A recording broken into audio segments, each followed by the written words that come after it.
The whispers still haunt me, echoing in my mind every night. They're just like the ones I heard in that forest. I never should have gone in, but by the time I realized it, there was no turning back. In our village, there's a place that everyone fears. It's called the Forbidden Forest, a dense and shadowy place where the light struggles to break through, even during the day.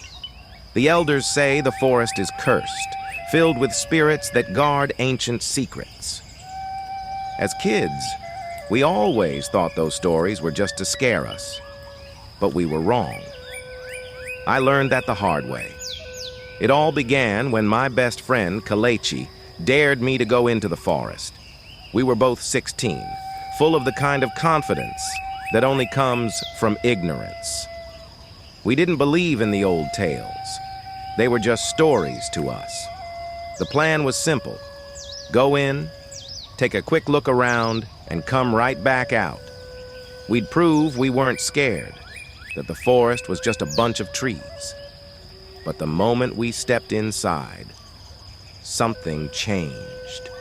The air grew thick, heavy, like a wet blanket pressing down on us. It was as if the forest was alive, watching us, waiting. The usual sounds of the village chirping birds, rustling leaves were gone, replaced by an eerie silence that made the hair on my arms stand up. We kept walking, trying to keep our nerves in check, but with every step, the forest seemed to close in around us. That's when I first heard it in the whispers. At first, I thought it was just the wind, but it wasn't. The whispers were soft, almost gentle, like a breath on the back of your neck. But there was something wrong about them, something unnatural. They didn't sound human, and the words were in a language I couldn't understand, yet I could feel the menace in them. I looked at Kelechi, and I could see the fear starting to creep into his eyes, just as it was in mine. We weren't brave anymore. We were just two kids who had made a terrible mistake. Kelechi suggested we turn back, but when we turned around, the path we had taken was gone. It was as if the forest had swallowed it up, trapping us inside. That's when the panic hit us. We started to run, but every direction led us deeper into the forest, further away from the light. The whispers grew louder, more insistent, as if they were urging us toward something. Shadows flickered at the edges of my vision, shapes that didn't belong in this world. I kept looking over my shoulder, but there was nothing there, just darkness and the feeling that we were being watched. After what felt like hours, we stumbled into a small clearing. In the center stood an ancient tree, unlike any I had ever seen. It was twisted and blackened, like it had been scorched from within. The whispers were deafening here, swirling around us, pressing in on us from all sides. Kelechi started to scream, but it was as if the sound was stolen from his throat before it could escape.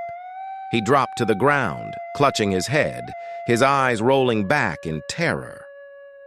I tried to help him, but then I felt something cold wrap around my wrist. I looked down and saw roots, thin and pale like the fingers of a corpse, curling around my arm. They were pulling me, dragging me towards the tree. The whispers were louder than ever, filling my head with a terror I couldn't escape. At that moment of pure desperation, something inside me snapped. I don't know where the strength came from, but I managed to yank my arm free and drag Kelechi to his feet. We ran, our fear propelling us through the darkness. We didn't know where we were going, only that we had to get away from that tree, from the whispers, from the forest. Somehow, we made it back to the edge of the forest. The sunlight hit us like a slap, blinding us after the gloom we'd been lost in. We didn't stop running until we were back in the village, safe among the familiar sounds and smells of home. We never talked about what happened that day. Kelechi moved away not long after, and I was left alone with the nightmares. The elders knew we had gone into the forest, but they didn't scold us. They just looked at us with a sad kind of understanding. as if they knew we had been marked by something far beyond their control. Now, every night, I hear those whispers again, calling me back to the forest. They're always there, just on the edge of my consciousness, waiting for the moment I'm too weak to resist. And sometimes, when the night is darkest, I wonder if the forest will ever truly let me go.